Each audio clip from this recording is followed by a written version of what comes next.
કોઈયો હું ફણગાણું છો એનું ગોડું દોડ્યો આવ્યો એટલે।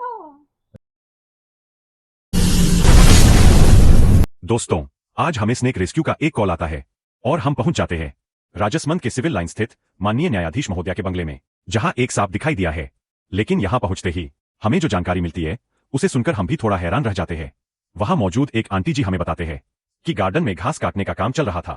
घास काटते समय अचानक एक सांप दिखाई दिया। आंटी जी के मुताबिक सांप की लंबाई लगभग 5 फीट थी और सबसे चौंकाने वाली बात तो ये थी कि घास काटते समय वह सांप उनके पैरों के ऊपर से होकर निकल गया।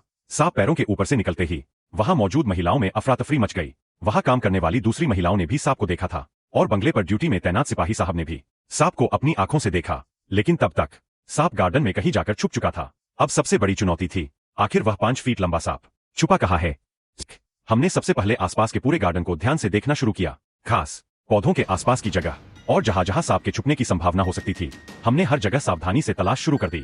क्योंकि सांप दिखाई नहीं दे रहा था, लेकिन आसपास मौजूद लोगों की चिंता लगातार बढ़ती जा रही थी।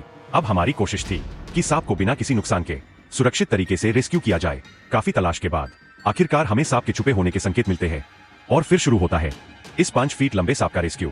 हम दबे पाव झाड़ियों में छिपे सांप के बिल्कुल करीब पहुंचते हैं। जैसे ही उसे पकड़ने की कोशिश करते हैं, तभी सांप हमें चकमा देता है और तेजी से भागने की कोशिश करता है। लेकिन हम भी उसे ऐसे कैसे भागने देते।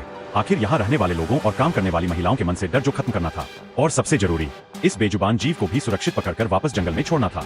लेकिन सांप को पकड़ते वक्त फिसलन की वजह से हमारा एक पैर का जूता खुल जाता है और शायद सांप ने इसे हमारी कमजोरी समझ लिया। वो अचानक हमारे पैर से लिपट जाता है, मानो कह रहा हो अब तो मुझे छोड़ दो। लेकिन सांप को कौन बताए, हम उसके ऐसे तमाम पैंतरों से पहले ही वाकिफ है।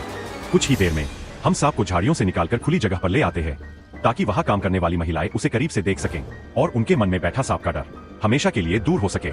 हम महिलाओं को सांप से रूबरू करवा ही रहे थे कि तभी सांप ने हाथ से निकलने की अपनी अगली चाल चल दी।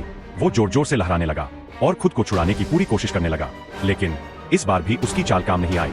हमने दूसरे हाथ का इस्तेमाल किया और आखिरकार सांप को सुरक्षित तरीके से काबू में कर ही लिया। अब सांप पूरी तरह शांत हो चुका था और अब तो जनाब कैमरे के सामने ऐसे पोज देने लगे जैसे कोई सेलिब्रिटी फोटोशूट करवा रहा हो। कभी अपनी जीभ बाहर निकालते तो कभी अपने मुंह को इधर से उधर करते, मानो कैमरे के सामने उनका अपना ही फोटोशूट चल रहा हो। शूटिंग खत्म होने के बाद वहां मौजूद महिलाओं को हमने इस सांप के बारे में जरूरी जानकारी दी। यह एक रैट स्नेक यानी आम भाषा में कहा जाने वाला धामन सांप है। यह बिना झर वाला सांप होता है और इंसानों के लिए विषैला नहीं होता। जानकारी देने के बाद अब बारी थी इसे सुरक्षित तरीके से अपने साथ ले जाने की। हमने सांप को अपने पास रखे स्नेक स्पेशल बैग में सुरक्षित रखा ताकि इसे इसके अनुकूल प्राकृतिक वातावरण में छोड़ा जा सके।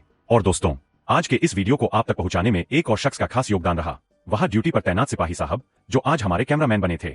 हम दोनों ने एक दूसरे का धन्यवाद किया और अब हम निकल पड़े थे इस सांप को उसके असली घर यानी जंगल में छोड़ने, काफी दूर, इंसानी बस्ती से दूर, जहां यह सांप बिना किसी डर के अपना जीवन आराम से जी सके। और आखिरकार वह पल भी आ गया। हमने सांप को उसके अनुकूल माहौल में आजाद कर दिया। आजाद होते ही सांप इठलाता हुआ, बल खाता हुआ अपने असली घर की ओर निकल पड़ा और उसे यूं आजाद होकर जंगल में जाते देख मन को एक अलग ही सुकून मिला।